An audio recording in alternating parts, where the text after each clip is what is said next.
Eso te lo puoi. Nyani zero maybe flash lamp na yo. Tuna maliriza yo maso enne manya amaze okuteera kunanga.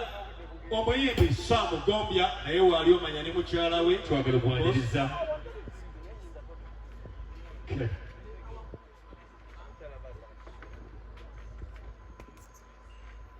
Bakama bange mwebalire ddala okukupa omukisa okubaako n'ebigambo ebitonotono byenjogera ku mukwano gwange Daudi Gema. Sebo minisita tunulako eno.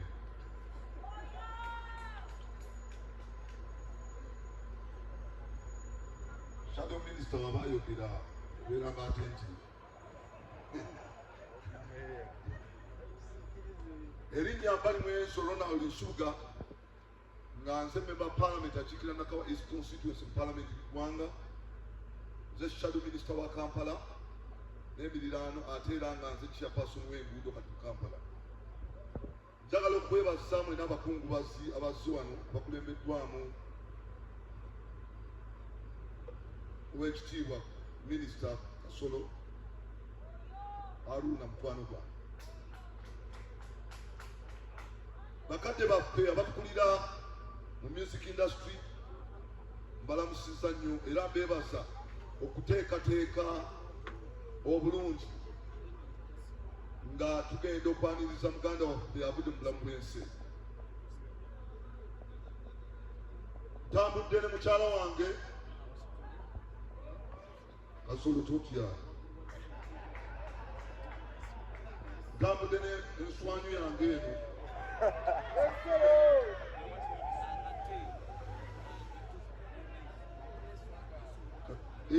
Mukyala nange Katonda bw'atyo manye okukulu kwange bwe kwagenda nafuna accident. Emmotoka yankubaawo erugogo n'enkasuka mu bbanga okukka wansi ng'okugulu kuguddeko.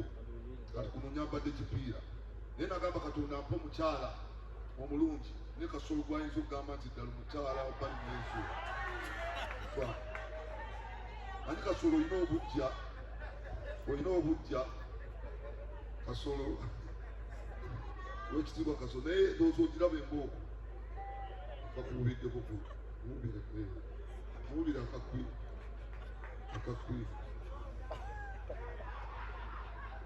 era njagala okwebaza muganda wange Robert ate ntavuddeko ne Musumba Kizza. Ndi musajja mulokole. Bayibuli egamba nti beesiimye abafu abafiira mu Mukama waffe Yesu.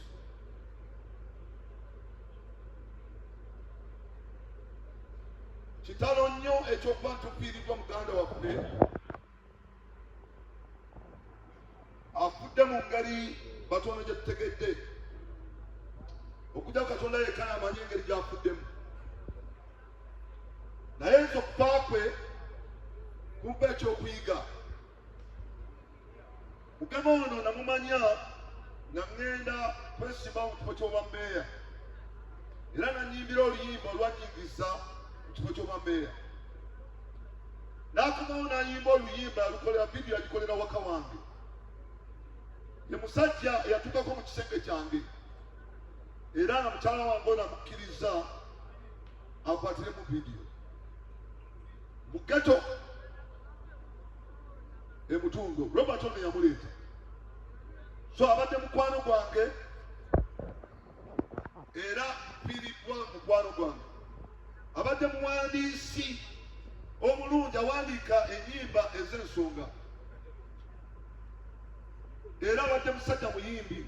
Olunaku olwaleero wankubidde n'entekamu ku nnyimba ze n'empulira nnyimba nga ddala za muwendo n'ezimu nga ziwaana Katonda. Atugenzeeko naye ffenna tuyige tubeeko ne kituyigira mu kufa kwe. Tulina endwadde ensirifu, Mugema yalwalako, naye tulina endwadde ensirifu kati ezitandise okutuga abantu. Endwadde nga kansa, endwadde nga sukaali, endwadde nga pressure. Ezo endwadde ensirifu naye kati ze zikyasinze okutta abantu baffe. emirundi mingi bampita mu malwaliro ng'abantu babatemyeko amagulu ne banajangu oyamba otukansolingire kwondo kubanga bamanya okugulu kwana tekuliiko nga mulwadde bamugambye okugulu kugenda kubanga yalwala sukaali n'atasobola kukyusa lifestyle ye sukaali n'amuluma kutuuka kumujja kugulu oli n'alwala kansa n'amuluma n'atuuka okumutta naye nga singa yeekebeza mangu endwadde zino zisobola okuwona n'okwewalibwa kati omusajja gwali wali woweza emyaka 4 obulwadde bwa prostate cancer bukunoonya genda weekirize wasobola okuwona singa manaati otegeera mangu naye tetulina culture yakwekebeza ndwadde zino newesanga nti okutuka bukutusi nga naakalondebwanga mu member of parliament mu covid awo mwana tunagenda mu ddwaliro nga pressure nduma netuka mu ddwaliro netwaliva wange bamwita waswa yavuga mu taxi one nalalaga neekebeze mu lusaago yagenda okukakana nga ye mulwadde okusinga nange yali agenze era bamukwatira mu ddwaliro naye wayitawo ennaku ntono mwana watu ng'akyusa mu palamenti yali addayo pressure nemuba nemwasa omusuwa gw'obwongo era afa kati no kiba kirungi okwetegeera tugezeeko okwekebeza endwadde era tumire tukozese eddagala wekuba kukyusa lifestyle gikyuse naddala wosanga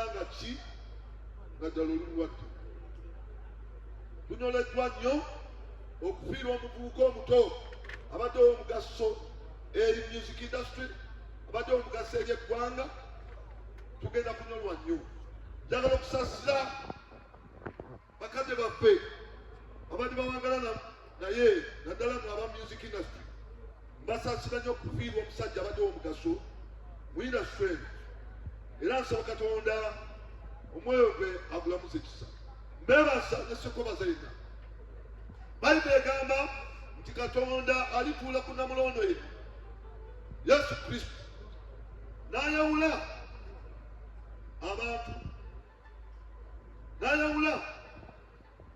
abantu ng'omuluuzi bwe yandyawudde endiga va mu mbuzi era baatyo n'agamba bano endiga nti mwe mwebale kubanga we nafiirwa mwambudaabuda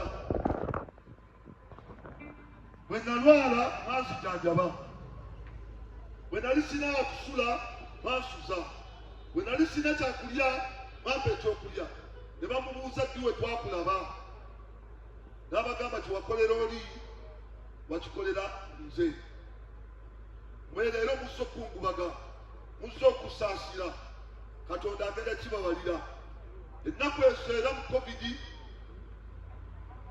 waliwo omukyala